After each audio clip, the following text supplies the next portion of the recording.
नमस्कार, मी कपिल. प्लॅनेट मराठी तुम्हा सगळ्यांचं खूप खूप स्वागत. इन्स्टिट्यूट ऑफ पावटॉलॉजी या सिनेमाच्या निमित्ताने गप्पा मारण्यासाठी आपल्यासोबत आहे संदीप. संदीप, खूप खूप स्वागत तुझं. सिनेमाचं नाव खूप इंटरेस्टिंग आहे आणि मुळात तू सिनेमात पत्रकाराच्या भूमिकेत आहेस. तर माझा पहिला प्रश्न हाच आहे की सध्याच्या पत्रकारितेविषयी तुझं काय मत आहे? चांगलं मत आहे. नाही, तुम्ही सगळे जे पत्रकार आहात, मी सगळ्यांना तेच सांगतो की आमच्यासाठी महत्त्वाचे आहात. महत्त्वाचे यासाठी की तुम्ही आमच्या कलाकृती म्हणजे मराठी सिनेमा, नाटक, मालिका, आम्ही कलाकार म्हणून आमचे विचार काय आहेत, आमचा प्रवास कसा झालेला आहे इथपर्यंत येण्याचा, ते प्रेक्षकांपर्यंत पोहोचवण्याचं काम तुम्ही प्रामाणिकपणे करता. त्यामुळे माझी तशी भूमिका नाही, माझी जरा अप्रामाणिक पत्रकाराची भूमिका आहे.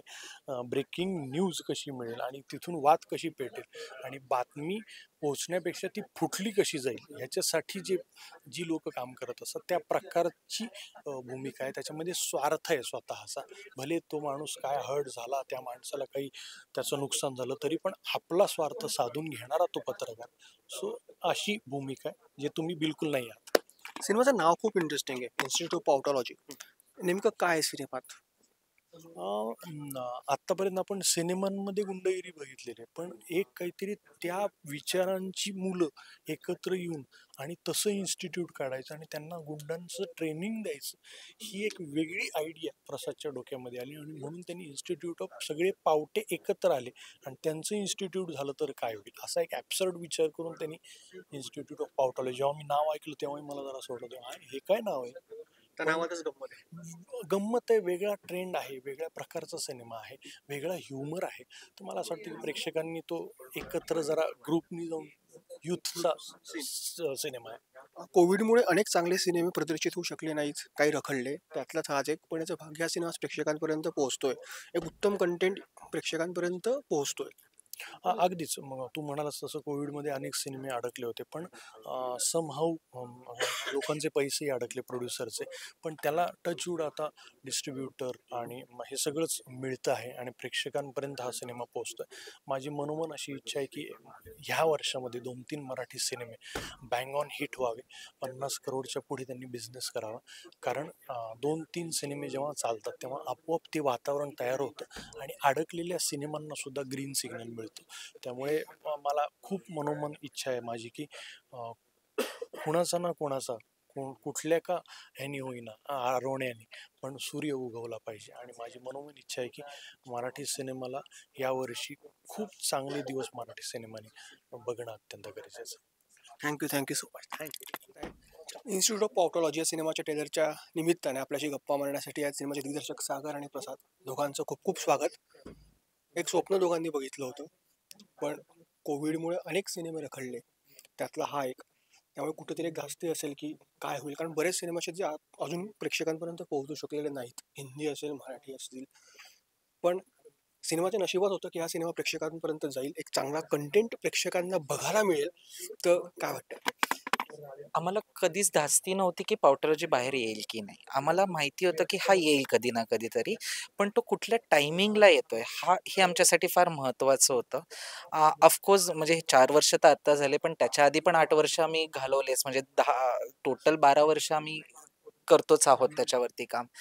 तर आणि तो करेक्ट टायमिंगला येणं हे गरजेचं होतं. तर तो करेक्ट टाईम आता आलेला आहे. त्याच्यामुळे त्याची एक्साइटमेंट आहे. अं, सिनेमा आला, रिलीज झाला आणि तो प्रेक्षकांनी बघितला आणि तो त्यांना आवडला की तो विषय तिथे संपतो किंवा सुरू होतो असं म्हणायला पाहिजे. तुम्ही सिनेमामध्ये किती वर्ष काम केलं, किती मेहनत घेतली, किती काय केलं, हे सिनेमा बघताना लोकांना कळत नाही. लोकांना ते प्रॉडक्ट चांगलं असायला हवं असतं, ते ताजं वाटलं पाहिजे, फ्रेश वाटलं पाहिजे. तुम्ही ट्रेलर बघितलं, तो आत्ता फ्रेश वाटतोय, असं वाटतं तो मागच्या वर्षी केलेला सिनेमा आहे.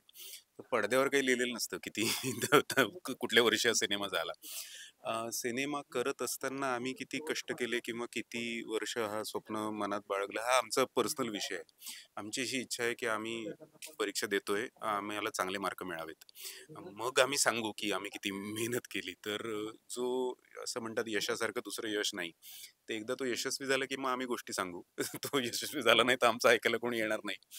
पण तशी भीती अशी नव्हती, कारण ती कथा ताजी होती, स्क्रिप्ट वाचली गेली होती. आत्ता रिलीज करताना सुद्धा जे रिलीज पार्टनर आहेत आमचे, ते काही आमच्याबरोबर 5 वर्ष नव्हते. त्यांनी पहिल्यांदाच बघितलं. सो त्यांनी सिनेमा फ्रेश बघून "अरे, आम्ही करतो रिलीज" असं त्यांना वाटलं. याचा अर्थ तो ताजा आहे अजूनही.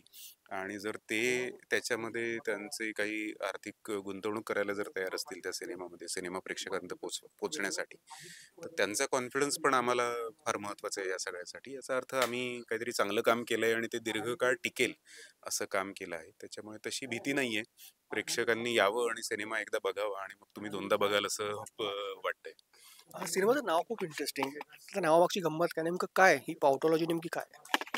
आ, आपण ग्रामीण भागामध्ये जुना शब्द आहे हा, की ग्रामीण भागामध्ये जे पाऱ्यावरती बसलेली मुलं असतात त्यांना पावटे असं बोललं जायचं, किंवा अजून पण बोलतात इनफॅक्ट.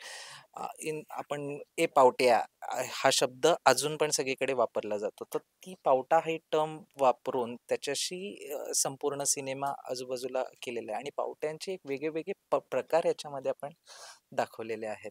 की आता मी ते सिनेमातल्या काही गोष्टी सांगणार नाहीत, पण पावटे म्हणजे फक्त गुंडगिरी किंवा बाईगिरी, दादागिरी करणारी युथ नसून त्याच्यामध्ये खूप वेगळ्या प्रकारे पावटे गंमत असं असतात. पडद्यावरच हां, हां. ती गंमत पडद्यावरच म्हणजे तो पावटेपणा हा प्रत्येकाच्या अंगात असतो. तो माझ्या अंगात पण आहे, तो तुमच्या अंगात पण आहे, पण तो कुठे-कुठे कधीतरी पावटेपणा बाहेर येत असतो. तर तो त्याच्याबद्दलचा हा सिनेमा. गिरीश कुलकर्णी असतील, सयाजी शिंदे असतील, दोघं लिजेंड आहेत. त्यांच्यासोबत अनेक कलाकार सिनेमात आहेत, अनेक रिसल कॅरेक्टर्स आहेत. तर ही सगळी गंमत पडद्यावर बघताना काय वेगळा अनुभव प्रेक्षकांना मिळेल आणि कुठेतरी जाणवते की मार्मिक पद्धतीने शिक्षण पद्धतीवर पण भाष्य करण्याचा प्रयत्न करण्यात आला आहे त्याविषयी. एकतर गंमत म्हणजे गिरीश कुलकर्णी आणि सयाजी शिंदे यांचा हा एकत्र असा पहिला सिनेमा आहे. इतके सिनेमे त्या लोकांनी दोघांनी केले, पण ही जोडी कधी पडद्यावर जमलेली नाही. ती या निमित्ताने एकत्र जमली आणि स्क्रीनवरती फार भारी दिसते, की एक प्रामाणिक काहीतरी धडपड करणारा प्राध्यापक आणि एक एकदम सगळं गोष्टी कोळून प्यायलेला कुलगुरू. हे जे काही त्यांचं गणित जमलेलं आहे ते स्क्रीनवर अतिशय छान आहे.